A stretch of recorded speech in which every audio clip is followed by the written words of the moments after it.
What's up again, guys? Brian here at 3TR, and I'm here to give you my next top 10 videos list video. And this time, to continue on from last week's video, I'll be giving you my top 10 favorite video game babes of all time. And just for starters, my number 10 is kind of a strange one for me. Now, I'm not really big on the whole inter-race, inter-species dating idea, but if I had to pick one alien culture that I would, personally date, I'd pick Liara as a Asari. I really like Liara as a character in general, and I think below my first choice of a romantic pick, I would have picked her, simply because her character does go through a lot of significant developments when she's with the crew of the Normandy, and between 1 and 3, and then when she's not really a part of it in 2. And she's generally very likable. And the thing I like about her character in terms of romantic status is that when things really get serious, she is definitely focused on trying to get the job done. But when there's definitely free time, she won't pull out any punches to spend some real personal quality time.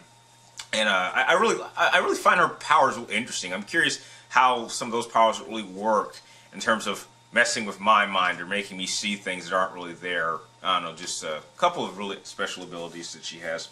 Number 9 is Riku from Final Fantasy X-2. I definitely liked Riku more in X-2 than I did in X-1, simply because, I don't know, she just didn't seem, she was like one of the most least interesting characters that I thought it was in 10, although she was a very, unique character. When she got to X-2, she was a bit more mature, but not as much. She kind of has that, buck wild type of personality. How she wants to go out and have fun, and I think she'd be like one of the top female characters that could actually get me out of my funk and get me out to do something out of the ordinary, and maybe she might use some, body language persuasion in order to do something. I don't know, that's just my personal opinion. Number 8 is Yuna from Final Fantasy X. I absolutely would prefer her from 10 than in X-2, although X-2 I think she'd be just a bit too much for me to handle. But in 10, she's kind of like in that innocent phase, and so she would really be the perfect type of companion just to have as a friend or as a romantic interest. I think her powers as a summoner are quite interesting, and it's kind of amazing once you know the story of Final Fantasy X, how a girl her age is willing to give her life for, the goodness of Spira. And she's so young, as opposed to her father, who was like so much older. I think he was like in his 30s or 40s, so he already had a life, but she's willing to do it at such a young age, and it just makes you wonder.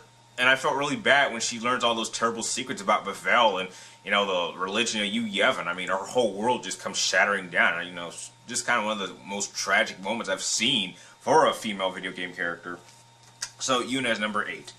Now, above Liara in terms of romantic interest, my number 1 pick, who I picked in all my games, was, except the second one, was Ashley. Ashley kind of has that Tom Girl-like personality, which I personally would like in my romantic interests in video games and in real life. When she's on the battlefield, don't try to mess her, because she could easily hold her own, even in many ways against Shepard. And I think she makes a pretty damn good human Spectre alongside female or male Shepard.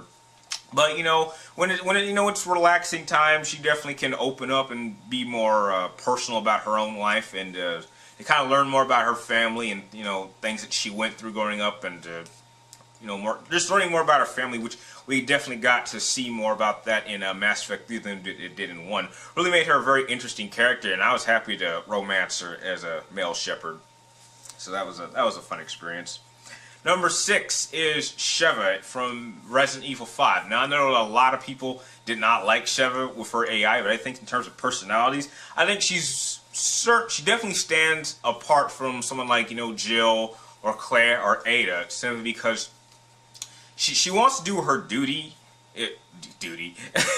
She wants to do her job very well. She cares much about her country of Africa, although I have my own personal views about the whole nation or nations of Africa. But she stands up for what she believes in, and in terms of overall fighting ability, the fact that she was easily able to hold her own against Wesker, and with the help of Chris was able to take down Wesker, was something that not even Chris and Jill had been able to do. And out of any two, I would have expected those to be the ones to take down Wesker instead of Chris and Sheva. But the fact that she did that was gives her real big respect points, to my opinion. And I would be more than happy to see her come back in a future Resident Evil game. Maybe team up with one of the other girls, because that's really something we've never seen. We've never seen two girls team up. We've seen like two guys team up, or usually a guy and a girl team up, but we've never seen two girls team up. So I'd really like a Resident Evil game that just focused on the female characters.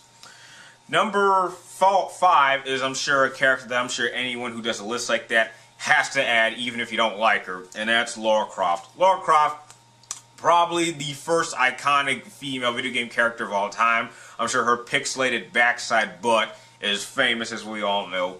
I personally didn't like her at first, and she actually would have been lower on my list if it wasn't for the new game that really showed the younger side of her and kind of showed her as a developing character who had to push through her own struggles, as opposed to how she was before in the previous games, how she always had this overly self-confidence. She kind of felt like a superhero in many ways, so to see a much more vulnerable side made her a much more unique character, and one that I personally, cared more about as a vulnerable character than someone who had all this like confidence. Because if this character has like her own self-confidence, then she wouldn't need your support in any way.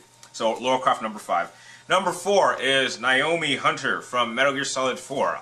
I don't know what it is about that new look of hers, but I definitely like a very hot, attractive-looking doctor, and I'm so jealous that it was Otacon that hit that. So, nah, you'd expect someone like Solid Snake to get the girls, and if you really think about it, I think Solid Snake is still a virgin. So the fact that Otacon got laid before Snake is kind of ironic. The guy who stays at the base and does all the computer work is the one that gets the girl instead of Snake, who goes out and does all the hard stuff. Number 3 is kind of a strange one, but I have special rules for this one, and that is Melina from Mortal Kombat. I think Melina is my favorite female character. Her styles are a lot more fast-paced, and I think her attacks, in terms of overall throughout the franchise, are much more linked with someone like Scorpion, which is why that's usually my favorite tag team that I used in Mortal Kombat 9, which came out in 2011. However, I do have a rule with her. No matter what happens, don't ever take that scarf off. I mean, she's very attractive looking. I don't mind the, Tarakian or whatever it's called, eyes. I don't really mind the, kind of the pale skin look, but just keep that scarf on, because you're not giving me any BJs of that sucker. It's not happening.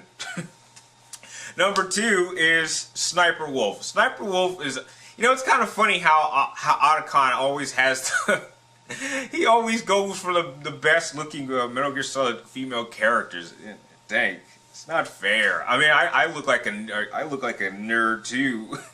How come I don't get these type of hot girls? Anyway, Sniper Wolf is pretty cool.